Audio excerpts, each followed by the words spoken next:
Hey guys, welcome back to the channel. Welcome to another video. Love to see everybody here, and it's time for another video, especially in the realm of finance. Now guys, as we get closer to the holidays, it's pretty much a good time where everybody kind of shuts down, nobody does anything, and we just enjoy family and friends, and also as well good meals if you celebrate Thanksgiving, and we give a lot of gifts if you celebrate Christmas. Now before I jump into today's topic, I will say happy holidays, and it'll be just the general holidays because I don't know what you guys celebrate. Could be Thanksgiving, could be Hanukkah, could be Christmas, whatever your special day is. I hope you guys enjoy it. I hope you guys have an awesome time with family and friends. And more importantly, we will continue to keep dropping videos, so stay tuned to the channel. Now, I am running some errands right now, but I wanted to get this video in and especially get you guys all squared away for the New Year's because this is a very important video.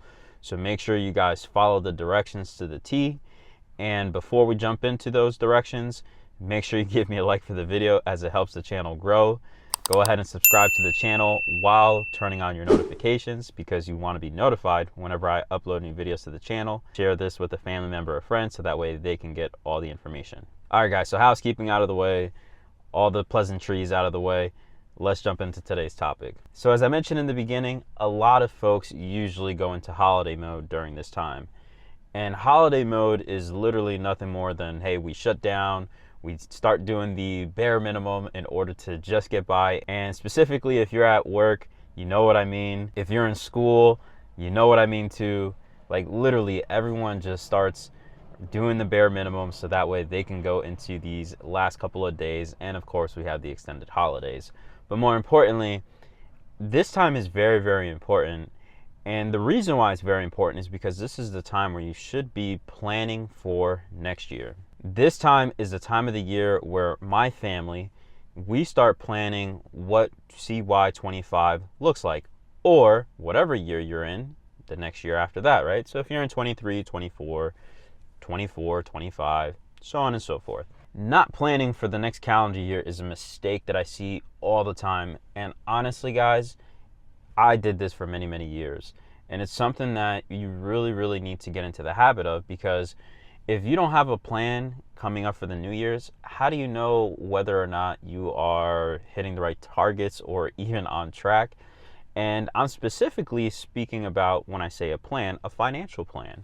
Because remember, this is a channel all about engineering, tech, and finances. A lot of times when I talk to people and I'm coaching them and I'm asking them what their financial plan looks like for the calendar year, or even for the year in general, a lot of them don't have a clue. And reason being is because nobody ever stops to think about it.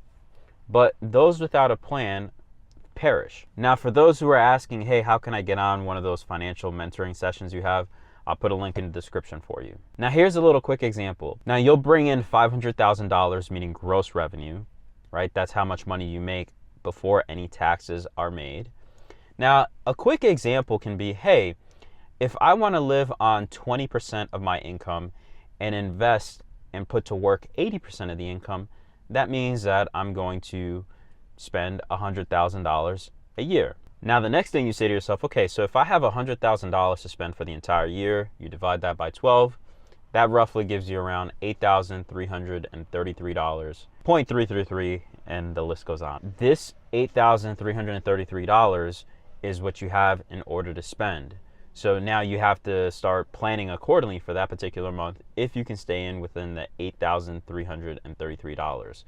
And that is a very simple example of how we start budgeting in our household and how we start making a plan.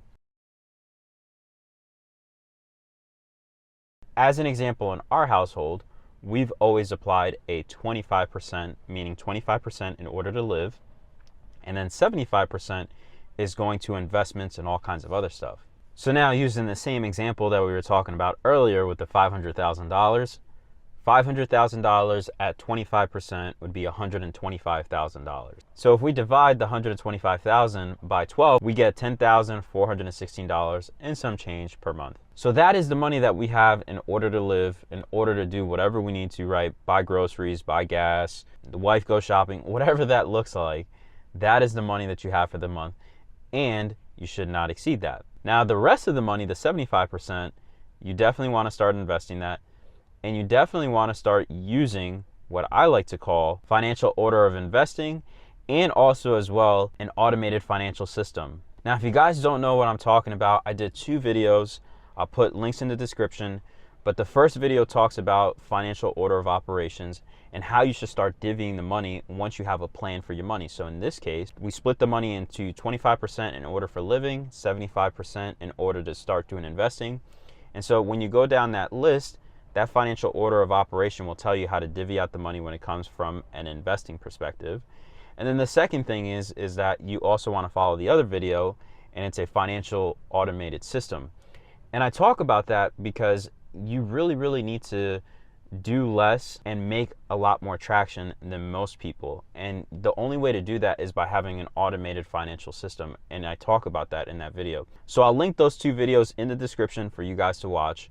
But all those videos, meaning those 2 and this one, combined together will make you one powerful, and I mean very powerful, financial system. Now, for those of you guys who are saying, hey, you know, 500,000 is unrealistic, I don't make that kind of money. Whatever your numbers look like, you have to start applying the percentages. So if you guys are not making as much and you want to apply the same percentages that I have, which is 25 for living and 75 for investing, you have to start thinking of what are ways that I can improve my income. And that gets the wheels turning as to what you can do in order to start generating some more income in order to get you to those percentage goals. Back in my 20s, when I wasn't making that much money, these were the questions that I was asking myself. I was asking, how can I make more money? I was asking these questions because my percentages were really bad, meaning a lot of my money went to bills and my lifestyle because I couldn't afford anything.